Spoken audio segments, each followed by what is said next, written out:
మనలో చాలా మంది ఒక పెద్ద తప్పు చేస్తుంటారు. గ్యాస్ అనుకున్నాం, ఎసిడిటీ అనుకున్నాం, కొన్ని రోజుల్లో తగ్గిపోతుంది అనుకున్నాం అని నెలలు, సంవత్సరాలు గడిపేస్తారు. కానీ గుర్తుంచుకోండి, కడుపు, అన్నవాహిక, పెద్ద పేగు వ్యాధులు మొదట్లో చాలా చిన్న లక్షణాలతోనే ప్రారంభమవుతాయి. ఆ చిన్న దశలో గుర్తిస్తే చికిత్స చాలా సులభం. కొన్ని సందర్భాల్లో మందులతోనే పూర్తిగా నయం చేయవచ్చు.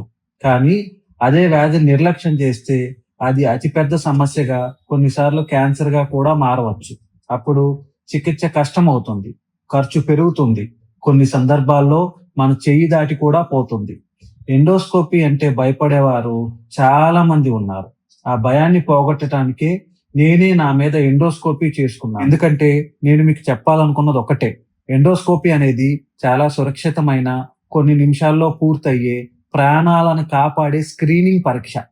మీకు తరచూ ఎసిడిటీ, మింగటంలో ఇబ్బంది, కడుపు నొప్పి, రక్తపు వాంతులు, నల్లటి మలం లేదా దీర్ఘకాలికంగా జీర్ణ సమస్యలు ఉంటే భయపడకండి. ఆలస్యం చేయకండి. వ్యాధి చిన్నగా ఉన్నప్పుడే గుర్తిస్తే చికిత్స సులభం. వ్యాధి పెద్దదైతే తరువాత చికిత్స కష్టం. స్క్రీనింగ్ చేయించుకోండి. మీ ఆరోగ్యాన్ని, మీ జీవితాన్ని కాపాడుకోండి.